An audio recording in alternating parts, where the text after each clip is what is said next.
SpaceX is going to mark the top of this market. That's what we're going to be talking about in your June review. It's going to be about 30 minutes or so. Strap in. The goal of this is to review IPOs, talk about SpaceX, give you a broader market review, and also cover some trades. And I'll go pretty quickly. So make sure you either click subscribe, click the bell, make sure you get your notifications on. And in just a few hours after you're watching this video, I'll be launching my Money Grows on Trees community. Make sure to be a part of the wait list for that. It's going to be something that people have asked me for years, and I've been saying no, but we're getting into the space and time with the babies and the wife and the family and the travel where the team is coming together to build out a really remarkable product for every single person who wants more magnetism, joy, bliss, abundance, and prosperity in their life. Let's dive in. The way I'm going to start is look at the broader markets because they do paint a very, very interesting picture. Now, year to date, the SPY is only up the average, 10.4%. However, if you got lucky enough to do any type of buying into the fear of the pullbacks in March. Now, why do I say the fear of the pullbacks in March? You may recall every video I did in February and March and April, I mentioned that this was a global issue that was happening with the whole IREN, with the whole Trump situation. Trump had been the president before, so we had a carbon copy of what to expect, which was COVID. 2020, massive crash, terror, fear, panic, global issue, same president, different global issue. Markets had a big sell-off. And if you got a chance to buy anywhere into this March fear, the SPY is up 16%, which is awesome. But there is so much more under the hood. It's incredible. The thing is, this is unsustainable for forever, but I do think short term, we can go a little bit higher. But just to review really, really quick where we could be in the grand scheme of things, somewhere in this ballpark, maybe over here where we're kind of just getting really, really, really far away from the averages, and we'll have a sharp decline. Wherever we are in this grand scheme of things, I do think we can go higher. We will go higher. Dips will get bought. So this isn't the end of the world message by any means, but here's why I'm not buying SpaceX. The best I can do is kind of compare previous large IPOs that have hit the market. Here's the deal. The reason you're watching this video is because almost every single IPO, and by almost, I mean, from my research, every IPO other than Google, every other one, IPO, of course, standing for initial public offering, they went lower than their IPOs open. And that's because people are trapped, afraid, and worried. There is massive hype right now around SpaceX IPO. Everyone's missing out. Everyone has the fear of missing out, number one. Number two, the markets are at all-time high. Number three, other space companies and space exploration companies and satellite companies we're going to go talk about as well. But ultimately, it's just too high. So when you're buying so high, the likelihood of you making money diminishes, unless, of course, it's an extremely quick trade. Airbnb, the last very, very large, massive tech IPO. And there's a couple others that we'll review as well, just in the kind of comparison of what you can expect with the SpaceX IPO. And I do anticipate almost the exact same type of thing happening. This is essentially a guarantee. Within a couple of hours, you will have a really, really big run up. At IPOs, everyone's going to hit the buy button. When I say everyone, right, the retail, your mom, your dad, your brothers, your sisters. I've heard about SpaceX and Elon and Tesla and IPOs. I need to be buying it. And it's going to have a really, really quick surge, but that surge will get sold off. It just will. And how low will it go at that point is anyone's guess. But for me personally, I probably will not be aggressively or long-term buying the SpaceX IPO, mostly because I'm a big Tesla shareholder. As you all know, I'm a big Elon fanboy. Yes, of course. But coming in at a $1.5 trillion valuation is bananas. Absolute bananas. And yes, bananas grow on trees because money grows on trees. But 1.5 trillion monies is a lot of monies. Now, the thing is, the reason it's going to bounce is because you do have institutions and funds that will need to be in SpaceX because their customers want them to. Granted, they're most likely going to sell some of the larger companies like Tesla or NVIDIA or Google to transfer some of their profits from Apple, NVIDIA, Tesla, Google, maybe even Amazon into so they can have liquidity to actually go and buy SpaceX IPO, or they're going to be raising it from other individuals without actually getting more capital. But the realistic truth is very, very, very, very often this is what's going to happen in the IPOs. You're going to have a quick run up and then you're going to go lower. And this is where everyone goes, the markets are rigged. Oh, it's fake because it sold off, right? Smart money locking in profit. And then you can have some pushes. Absolutely. But every IPO I have studied eventually comes back to test these IPO low levels. I mean, very, very often. Now, the other thing that you have to consider is when Airbnb did come out, it's flat. It came out in 2020, the height of tech IPOs, right? 2020, 2021. You guys remember the SPAC bubble, right? Special acquisition companies. It's at the same price. It's at the exact same price 6, 7 years later. So the argument can easily be made coming in at 1.5 trillion is just very, very, very frothy. Is it and can it increase over time? Of course. But coming in larger, I mean, I still remember the day where Apple was the first company to ever hit $1 trillion. Everyone thought that was remarkable and incredible. And now you have NVIDIA and all of them, really, all the big ones are in the 3, 4, 5s. So to come out in the market like that just seems way, way, way, way too overpriced to me. Here's another one, CoreWeave. Now, CoreWeave did, again, I'll kind of zoom in here. This is a lot more recent. So to just look out on a daily perspective, I guess. CoreWeave did had that same type of structure, right? The initial push. So there's the upper shadow of the people buying. And then you have the selling, AKA the quick fear. And then you have this propulsion, which will happen. I'm totally fine with that. It's going to be a bunch of space puns in today's webinar. And then what do you have? You have the reclaiming and the retesting of that IPO low, which is this is where you're buying if you can have some patience. Now, granted, the cool part about being a trader and the cool part about anyone who's watching or have learned from any of my classes for the last decade and some change is we all have the ability to get in and out whenever we want. That's the cool part about being a trader. I'm going to have other videos coming out soon about how people can trade and participate in IPOs beforehand with venture capital, PE, private equity, and of course, a really, really cool IPO strategy that anyone can use if you're a high income earner, but even if you're not a high income earner, how you can still participate in IPOs and give you a system to create some legacy wealth. So we're going to talk about that in a future video. I mean, there's just so many that we can look at. Here's another one, Circle, right? Circle Internet Group. Everyone's like, oh, Circle, it's incredible. And again, very, very similar pattern where you do have that initial push and you got the upper wick from the selling. And yes, it did absolutely surge for a period of time. And then guess what happens? Again, can you make some money from here? Absolutely. You get this incredible compression pattern. You get a 10 EMA play. You get an inside high wave candle after a retest gap breaking out. So you have abilities to capture profits in the markets in any direction all the time if you know what you're doing. Go into every trade with a game plan. Here's how I want to buy. Here's why I want to buy. And here's where I want to get out. Here's where I want to pull out of this position. You always need an exit plan on every single thing that you're doing. And I do think that if you make some money on the pre-IPO or the IPO of SpaceX, capture that profit, and then go and reinvest the profits forever. Awesome. Sounds great. Do that because it will come back to the lows, right? Here's what Circle did. And again, this is just an awesome, awesome time to buy when stocks come back to reclaim those IPO lows to just trap all the people that bought too high, that sold too low. You know, the whole buy high and hope it goes higher and then it doesn't go higher and then you sell for a loss because you're scared. That strategy that hasn't been serving you for, your whole life. Don't do that. Just be patient. That's why I spell patient with a Y. The more you wait, the more patient you are, the more you get paid. So those are just some examples of some previous IPOs. I mean, I can do this all day on all the tech companies, but these are just some of the more recent ones that have come up, that have sprung up, that I think are valid comparisons for the most part. Now, here is our nice 2026 list. I've been following this list and I've added a couple stocks on here, but let's just go through here because what I want is to impart any wisdom, any information, any tactical skills that I can give all of my incredible subscribers. If you're not already a subscriber, what are you doing with your life? It's free. I want to go through and just kind of show you how I analyze things, but also use the same systems that I've been using, again, for the last 15 years to just kind of analyze where I should buy and where I should sell, and most importantly, why. So here's Alibaba.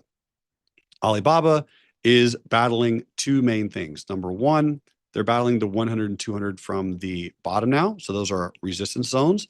Check out this incredible, incredible earnings volume bar and look at what it traded into. Huge buying volume, massive move, profit-taking opportunities. When I get huge buying volume like that at a resistance or at a level that seems like it's a good place to take profits, you have a lot more people to sell to.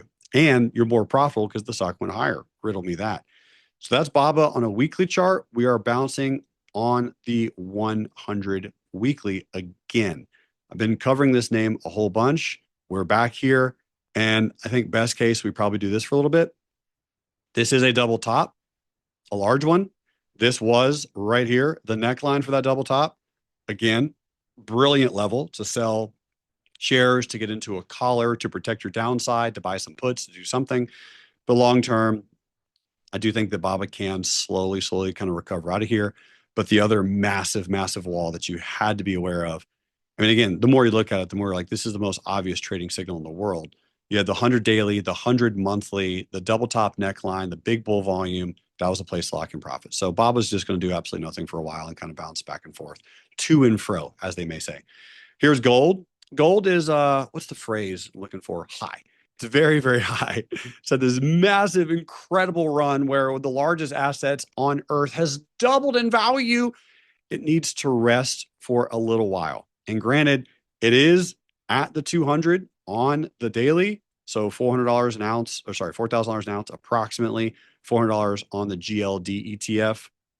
So here we are. This needs to hold. I'm telling you now, it needs to hold. It should hold. But if it doesn't hold, we're going lower because think about it this way. People are going to be selling their gold and their silver to go buy some of these crazy, insane names that are just absolutely flying. And we're going to look at a few of these because some of these stocks are ripping. And granted, I'm missing on a lot of them. 99.99999% of them, because in the markets, you don't need to catch everything to catch something. In fact, you'll never, ever have enough money to participate in all the things. You got to find the thing that you like, that you understand, and play the trend. That's the important part. You'll hear me talk about that a lot. So gold, silver, if it breaks the 200, is going to get a little trepidatious. So right now, silver, you're probably selling calls, buying puts, protecting yourself. This pattern doesn't bode extremely well for just absolute rippage. Most likely, this is probably what the markets in general are going to do. And I say in general, like the broad S&P, and we're probably here-ish. We need this capitulation event to happen. Hasn't happened yet. Capitulation, this again, probably is what SpaceX is going to do. It's going to have this big overnight move. Everyone's excited. Everyone's pumped. And when everyone's pumped, when everyone's excited, when everyone's talking about it, when your grandma, when your mother, when my mom texts me to buy SpaceX shares, I love my mom to death, but she doesn't study general broader market macroeconomic trends. So when these events, when absolute hype comes in, pull out, sell, lock in some profits, and then you can reinvest the profits. It's a very wise decision oftentimes. Webull still sucking all the eggs. Now, granted, Webull and Robinhood are both tied to Bitcoin price a little bit. It's one of their assets that they have on their balance sheet. So we're going to look at Bitcoin in just a little bit. The earnings were okay. They weren't terrible. I mean, for all intents and purposes, if Webull gets back down to 5, Webull will still have more cash than the stock is worth, which makes this a buyout potential, which makes this a merger and acquisition candidate, and also makes it an okay fundamental play. I do like the fact that it reclaimed the 100. I did sell calls and I did buy puts over earnings, and I'm using any day trading profits / option profits / if I make an extra $500, $300, $600, I can buy some shares of Webull to just slowly decrease this cost basis. The stock sucks. The CEO is absolutely lame. When I've already told you all, make me the CEO of Webull and the company will do better. I don't know what the leadership of this company is doing. I can't figure it out. They're not doing anything. Well, that's why I can't figure it out. They're not doing anything. They need to kind of do some press releases and go on a tour and talk about how it's better. And they also need to fix the user interface. Have you actually traded through Webull? It's awful. It's really bad. So Robinhood is just such a superior product. And I have too many shares of Webull and it's awful. All right. It's going to change, chop around, most likely fully fill this gap at some point. And that's 587. It got very close. Can this gap here at 534 fill? And the answer is yes. And again, the only way I'm going to add to any position on Webull here is with profits from option sales, which isn't a lot, or a day trade profit here and there and just lock in a small gain to just maybe buy 10, 30, 40, 50 shares every couple of weeks to just slowly lower the cost basis and wait it out. Tesla, incredible move today. This was a absolutely stupendous open. Now, the beautiful news is how I trade and how all of you have potentially learned to trade with me or for me or together. This was actually the most obvious trade in human history on Tesla. So if you got a chance to make some coinage on it, congratulations. You had dual 100 and 200 coming in together. You had a higher low. You had a bunch of retest gaps in here. This was the buying spot right there. Buy there, not there. Quick math formula, if you're still taking notes. If you buy something at 450 and it goes down to 400, don't sell it. If it's a ginormously huge company that makes insane money, you'll make more money if you buy it at 400 versus 450. Buy things at discounts. The stock market is still the only market where people run out and buy the thing higher. It still baffles me. It's kind of like going on Facebook Marketplace and looking at a camera that you want to buy or some used gym equipment, and you go back the next day and it's $500 higher, and you're like, what? What? This used gym equipment is now $500 higher? You check it the next day, another $500 price increase. You're like, oh my gosh, this must be the best gym equipment ever. I need to buy it right now. The stock market is the only place where people rush to buy things higher because they feel like they're missing out on the opportunity because it's such a liquid market because you can buy and you can sell. But the reality is, use some system to attempt to buy whatever you're trying to buy lower. And that was an incredible purchase price. Keep in mind, you're never going to buy anything at the exact bottom in the stock market. So you're always going to have a little bit of a flush. There was a flush that maybe scared some people, but also filled this retest gap right there. Perfect hammer, perfect gap the next day, and just printed absolute fat stacks of cash. This was the gap fill right here, the retest gap fill that needed to happen. And then we got some compression, got a perfect hammer, and then an open below the low of the hammer, trapping all the bulls. So at this point in time, the question that I simply have on Tesla is, how much Tesla will be sold to buy SpaceX, and will this turn into a double top? And if it does turn into a double top, that's fine. Rotation like this, a trade back down to the 100 weekly, and then we most ultimately go higher because earnings are great and people are buying the heck out of Tesla vehicles right now. There's a lot of merger and acquisition and backdoor big money happening on Anthropic, OpenAI, X, Grok, all the AI plays, the data center plays, the investment plays. Tesla's not going anywhere. I have zero fear. But what was very nice about the selling event is there was loads and loads and loads and loads and loads of people that had some covered calls on Tesla that printed deliciously. And so now you're getting paid to wait and be patient. So at that point, all those covered calls are gone. And this is your next buying opportunity on Tesla around, well, really, you can always pick some up at 420.69 because, nah. But if you can get some around 405, 408, maybe even 400, that would be ideal. Buy low, sell high. Robinhood, here it comes. Here it comes to save the day. Now, another video that I'm going to have, also that I'm probably going to film today, maybe without the nose strip, we'll see, is how you can make so much money in the markets it's actually too easy. And the ultimate answer is look for volume traps. My best performing videos are all about volume. And volume traps are extremely easy to see and spot. And here's one right here. Huge volume trap, massive gap down. This is when the world was ending on Robinhood. Oh no, no one uses the product. They do. They're just moving some things around. All that volume is bear volume. Tons and tons and tons and tons of sellers. People are afraid. And then the very next day, we take out the bear volume. We close above the highs. That becomes an old resistance, new support. All the bears get trapped and they are forced to buy to cover. And that's what creates the squeeze. Robinhood has a double bottom here. And it actually has like 15 different double bottoms, but that's one in blue. This is one in red. And sure, I'll do this one in green. So you have this one in green that played out very, very short term. But if you're a psychopath and you like much larger double bottoms, you got something like this. And Robinhood's also at the 100 simple on the weekly chart, which is where I told you guys all to buy it.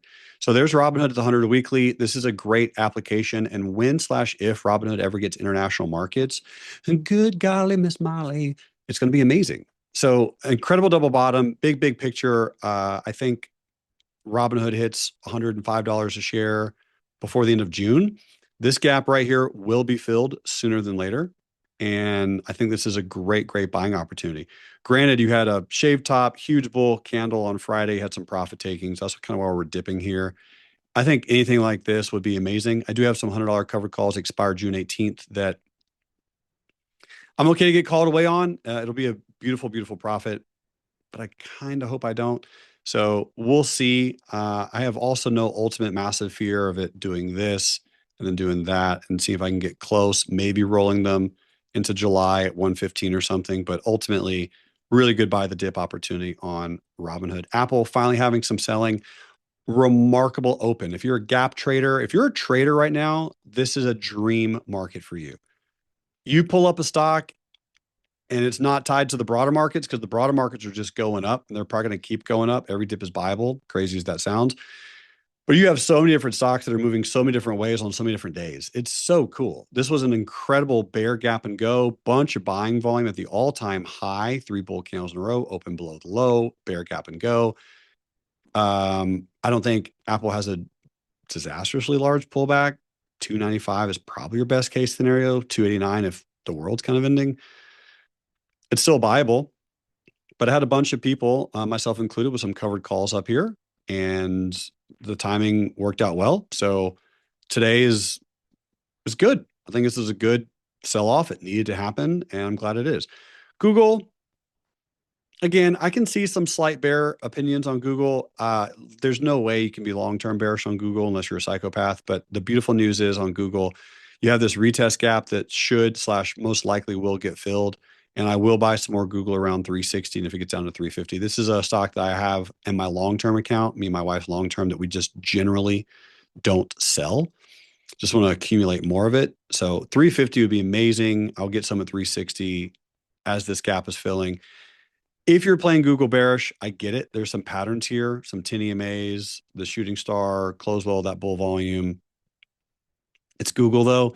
So again, people probably are going to sell to lock in profits and then use that profits to buy SpaceX, which will be a deplorable decision. So that's, I guess short-term quick thoughts on Google. Amazon, kind of the same thing. Bunch of people in Amazon, which is awesome. It's nice and high. Can't be that high forever. Markets need a little bit of a pullback. You're getting some sector rotation right now across the board, and there's some other stocks and some money that's flowing into different positions. This was a remarkable, remarkable gap on Amazon. Again, I don't day trade every day, but the days I do day trade are days where you get great gaps on names that I love to analyze and look at often. Today was one of those days on Amazon. Very, very nice retest gap. Gorgeous, gorgeous open. If you're like, Newsom, where was the retest? Here on a 3-minute chart, like that bull candle there, or that little failure there, or that compression, or that retest there, or the failure of this 100, 200 moving average pre-market, or maybe this one, or maybe that there's a lot of them. So great, great gap. Is Amazon going to turn into a double top? I don't know. But over here, selling calls, getting into collars, trimming your profits, all those make sense to me. This is a very, very obvious spot to buy Amazon. If it gets down into that price, let's hope it does. And if it does, buy it with all of your might. NVIDIA, I am in NVIDIA as aggressive as you can be on things that go up. Put sales, calls, short-term calls, shares, leaps. All we did was retest this previous resistance, and we're getting the exact same, really almost the exact same move that we had here, there. From a percentage standpoint, the only main difference is we had a new all-time high. So from here to here was, let's call it 10%. From here to here was 11.4. So I bought, you have an absolutely stunning hammer. Have you downloaded my free candlestick ebook? You know it's bomb, right? I mean, it doesn't cost anything. Perfect hammer. So yeah, why would you not be bullish down here on this retest with all these bear candles in a row after they just absolutely, can I legally say smoked earnings? Just, how do you accidentally miss earnings on the upside by 2.7 billion? I'd love to be like, oh no, 2.7. Oh, I miscalculated with my abacus. 2.7 billion. That's incredible. Awesome bull gap and go today. What's dope about today's move in the markets and just markets in general, you have gaps on a new day, a new week, and a new month. So if your stock had a beautiful gap today, it probably is kind of giving a little bit of insight on how June likely will play out. So I'm bullish on NVIDIA. IREN, this was a layup. an absolute layup. So in the video I posted in May, I mentioned go long off the long terms. That was a great push. Then it came back down, giving you another hammer, 3 bear candles in a row at the 100, 200 with a bull gap and go. Like, do you like money? That was an awesome little move. And here's the weekly chart on IREN, bull trends. It's a data center play, monthly chart. I mean, trend looks good. Buy dips. Yeah, that's all I got. Stay long. The trade desk, it's the worst performing stock in the S&P 500, but here's an interesting take. The larger companies are going to get some selling because they're super profitable. They're going to transfer into some of the shittier software companies. This is one of them. Like, trade desk is failing worse than I failed organic chemistry in high school. Look at this. Look at this. What's that meme? Would you look at that? Would you look at that? Come over here, look at this. Horrible. From 130 to 22. What are you doing? It's almost like we're in Webull, down 85%. I'm being generous with my clicks here. Is it going to recover? I mean, maybe. I mean, revenue looks good. Revenue is increasing. I don't know. Like, is AI and Anthropic and all, like, are they really going to take over advertising on video game platforms? I don't know. But I'll say this, I'm just watching it. I don't have any position in the trade desk, but for me, once stocks begin to reclaim the 100 daily and make higher highs and higher lows, it's always a possibility. There is some volume trappage here that could occur. Again, no position in it for me, but it is one that's worth at least watching along with this company, Duolingo. Kind of the same thing. Duolingo, absolute trash. And I don't believe anyone, oh, look, another IPO that went lower than the IPO low after it had a big run. That's crazy. So I've attempted to learn language, like 5 different languages on Duolingo. It's terrible. It's just bad. I don't learn or retain. Maybe I'm dumb. It's a possibility. I doubt it. But I don't care what an apple is. Teach me how to get beer from the bar in German. I don't teach me phrases. Duolingo can do a lot of things better. Is it going to ever reflect in their stock? We will see. It's trying to do double bottom, and this is a volume trap that could occur on the weekly chart, and we're working on it now. Man, I've lost some money on Duolingo. But it might be worth taking a couple stabs at the dart just to see. This was an awesome volume trap. Bunch of bulls. They get stopped out, and then it reverses. It's just maddening. I couldn't do anything super aggressive with it right now, but it's at least worth having a consideration. Dutch Bros. I lost on this gamble that I took. It's like a roulette spin. If it was going to gap up on earnings, it did not. In fact, had a bear gap and go with a high wave candle with an inside candle. I actually printed a little bit of cash right there with some puts, then sold some puts down there at $45 strike for June that I bought back the other day. So Dutch Bros is reclaiming the 100, 200. They're looking to roll out food and like hot food items in their stores. Right now, they're mostly just like a drive-through, 800 calorie delicious drink. So they start adding some food and maybe like some dine-in options that can be pretty dope. But the weekly chart, here's the thing about the weekly. The weekly, we've reclaimed the 100. And this is a double bottom that's trying to come in. So for the most part, it actually looks okay. I can make an argument. Wouldn't be a hard argument to make. This and this, this and this and this. So if you're a big Dutch Bros fan, you're like, Starbucks is terrible coffee. Like you can tell the difference, then, buy a little bit of a pullback. IONQ, same thing with IREN, same exact pattern. I mean, this is just classic technical analysis. Hammer off the 200, bang, retest the 200, bang, another hammer, just stunning work. Team, this is your trip to Bali. If you wanted to go to Bali, this is your trip to Aruba. This is a really, really great cash flow creating opportunity on INO&Q. It was not hard. Morningstar reversal, all the things I've been teaching forever. I mean, this had a great bounce off the 100 weekly. Like, good job, IO&Q. Good job, quantum computing chip manufacturing. Like, that's cool. Even it's not a thing. They still did $64 million in revenue. So people are buying quantum chips for quantum computers that don't exist yet to break Bitcoin. Buy dips. Wolf, same thing. Been bullish on Wolf. How long have I been bullish on Wolf? Since October, I've been talking about this guy. Look at this. Every time I do something like this, people are like, Newsom, if it's so easy, how come everyone doesn't do it? Because it's easier not to. That's really the truth. I mean, just incredible bounce. Stunning, otherworldly, it must be aliens hammer. Look at this. 10 out of 10. This is Chris Hemsworth showing up to your house for the premiere. Like, look at that hammer right there. Incredible. Great push. Phenomenal retest gap. Made a new high. 4 bull candles in a row. Oh, we retested the retest gap. Who would have known? Bull trend is still intact. Buy dips. Wolf probably goes higher. Oscar. Here it comes.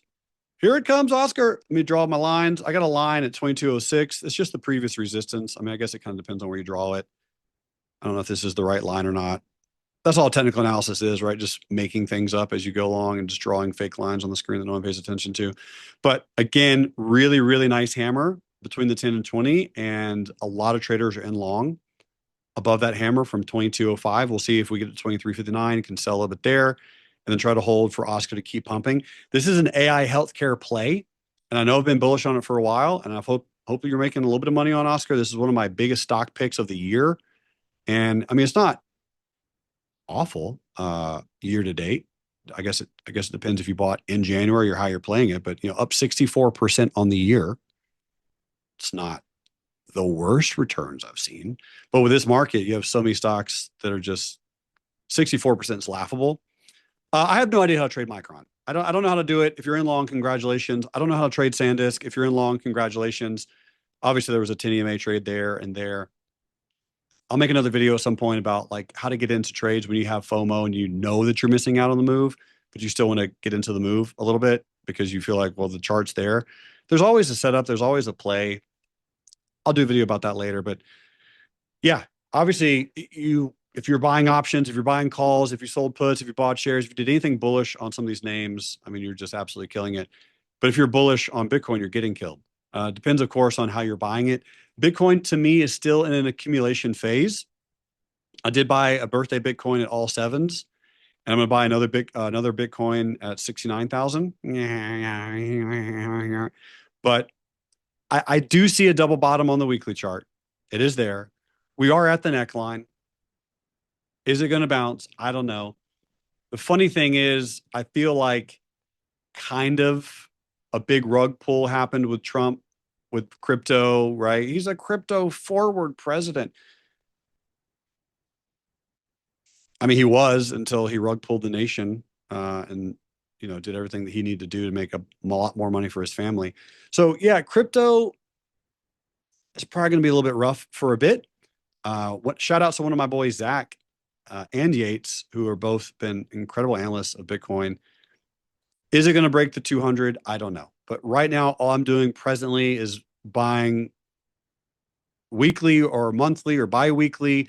Treat it like a savings account. It is low. It will go higher eventually, in my personal opinion. It's one to just slowly stack sats and buy low, buy slow, and just don't buy aggressive. 1 second. This is my security gate calling me. A little bit of a flex. This is Jeremy. I'm starving, big dog. Thanks, champion. Appreciate you. Thanks, Terrence. It's Terrence, my security guard at the gate. All right. Yeah, Bitcoin, buy low, accumulate. It's not a time to get aggressive at all.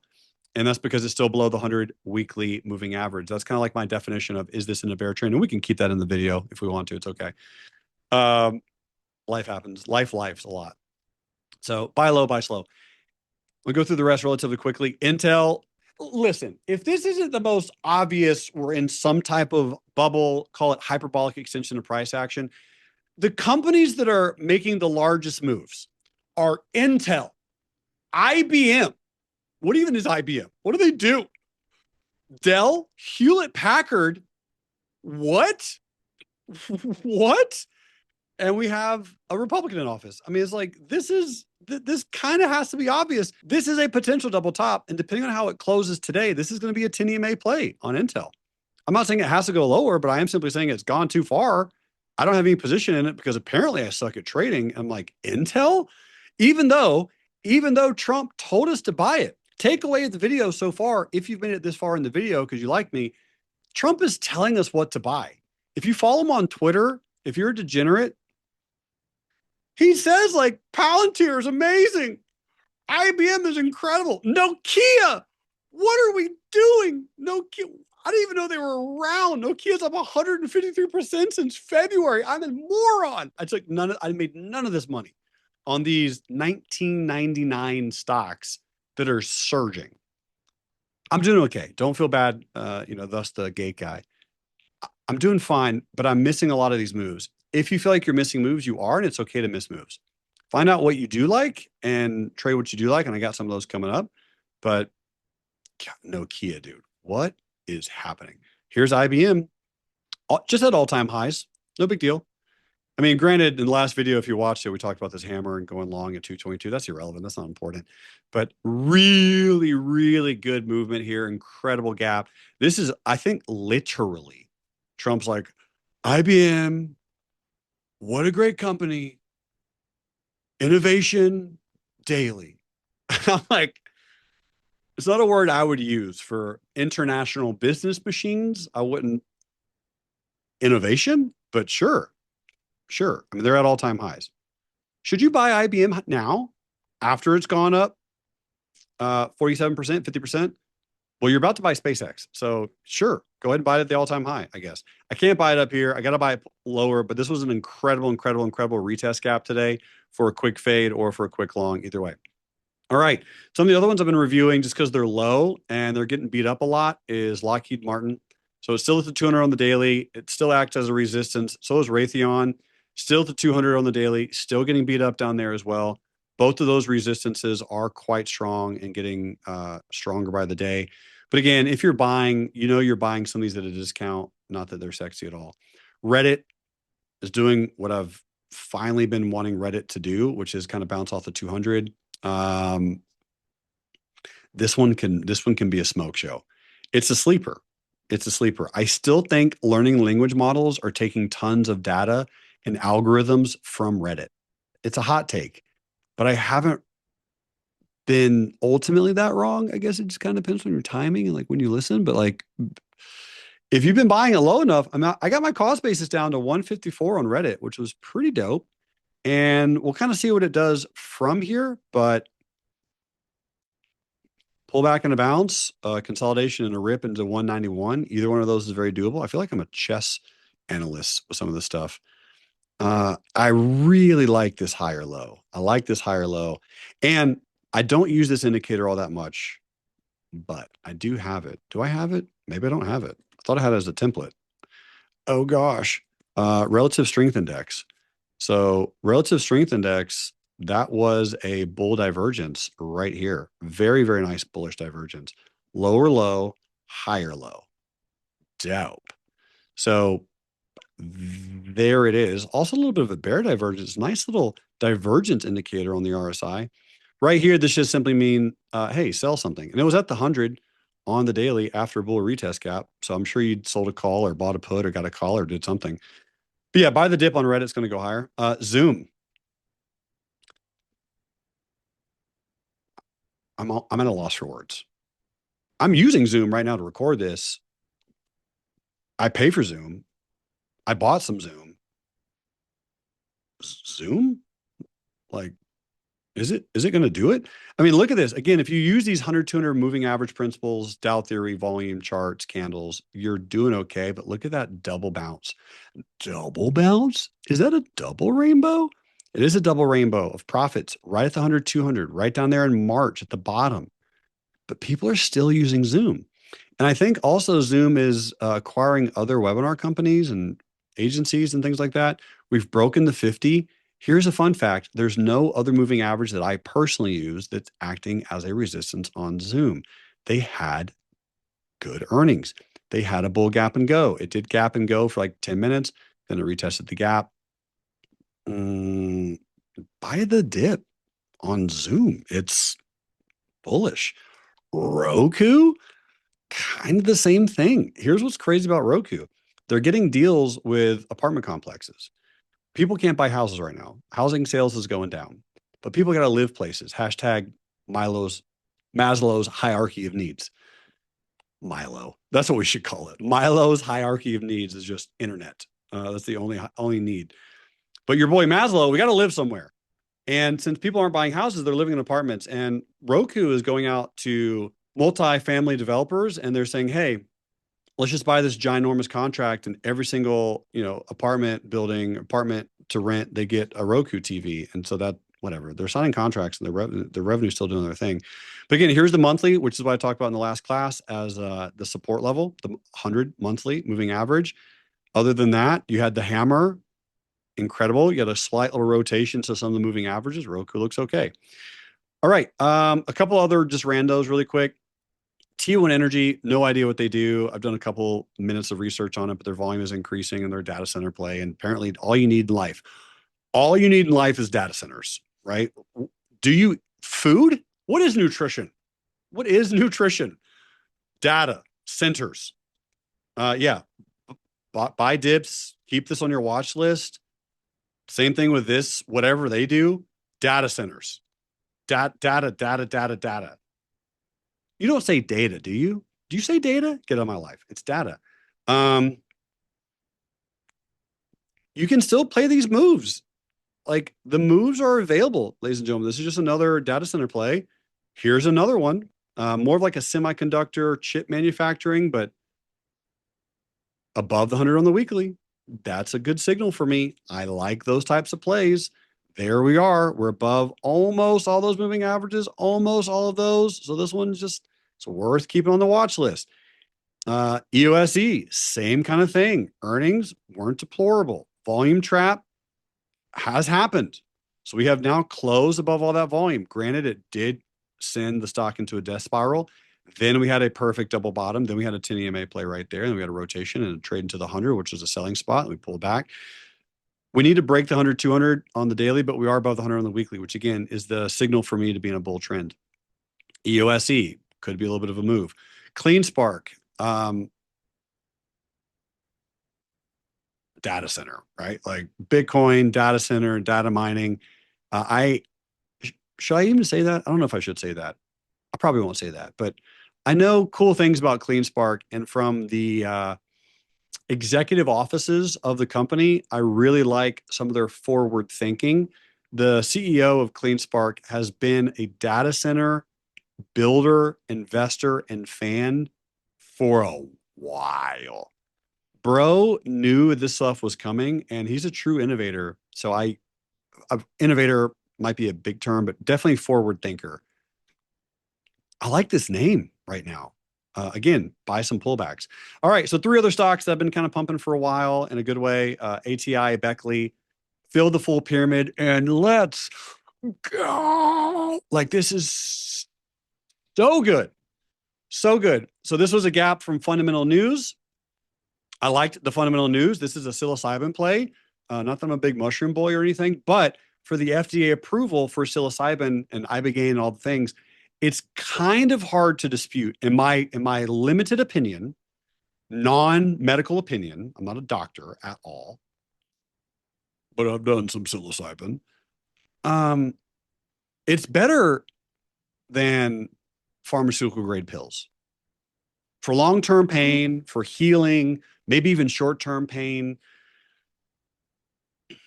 I don't know. I'm not negative against it. I mean, again, it's a fundamental play. Joe Rogan. I'm a fanboy of Joe Rogan. Sorry in advance. Went up to Trump, texted him, was like, "Yo, dude, we need to get this FDA approved." And Trump was like, "When?" And they did it in like a day. And then it had a gap up and it faded down into the 100, 200 on the daily. Weekly trend was stunning. Monthly trend was stunning. So your boy bought some shares. And that was nice. That was nice. So it's still nice. I never got triggered into some protective puts. I'm probably just going to sell these shares because the collar is not that delicious, but I might get into a collar. We'll see. I'm probably just going to sell the shares because as of now, they're profitable and I'm going to start trimming a little bit. But you can still buy dips. Now, now that I'm profitable in that position, I will sell. If you made it this far in the video at the very end, wow, you did the whole thing. I'm so proud of you. When you make some good profits on a first trade, great suggestion. Either A, reinvest those profits into the stock and just hold until kingdom come, or number two, on your next trade, risk a portion of the profits. So if you lose on your second trade, you're still profitable. This is the one I'm doing that on personally. GoDaddy.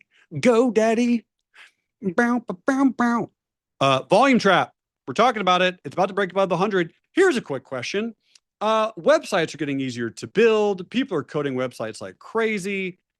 Do you think the future with AI and software development, people bro coding and vibe coding their own stuff, are there going to be more or less domains purchased? The revenues are increasing. Look at the revenues are solid. Look at this. Across the board. Now check out this monthly chart. Check out this monthly. So you missed this move. I caught some of it. I would love to say that I bought it at 88 and sold it at 200. I didn't. I bought it at 88 and sold it at 120 because I'm a doofus. But I'm back in. I'm back in. If it can reclaim this 100 on a monthly, which is at 95, I will sell some shares at 95, break above, a retest, and that should be all she wrote. This is a really, really, really steep pullback with increasing revenue, and I think it's a retest of this breakout. So GoDaddy. And then this is a dumb setup. You don't have to take this one, but I mean, I am. Pinterest, another volume trap off the 100 compression. It looks good. I'm okay to lose on this trade. It's just one I figured I would throw out to you. So I know that was a little bit longer than 30 minutes, but my goal is to really add value into your life. If you liked this video, physically like it, please. It helps the algorithm. That's what my boy back there says. Hit the subscribe button, do a comment or something, maybe even an emoji, 5 words or less, something.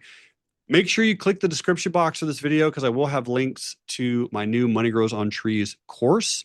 It's an incredible program to help you reinvigorate your frequency because what you do frequently becomes your frequency. If you want more money, if you want more happiness, don't let someone who was never broke tell you that money can't buy happiness. It definitely can, especially if you know where to shop. And you shopped on my YouTube channel. Thanks so much for watching. You rock.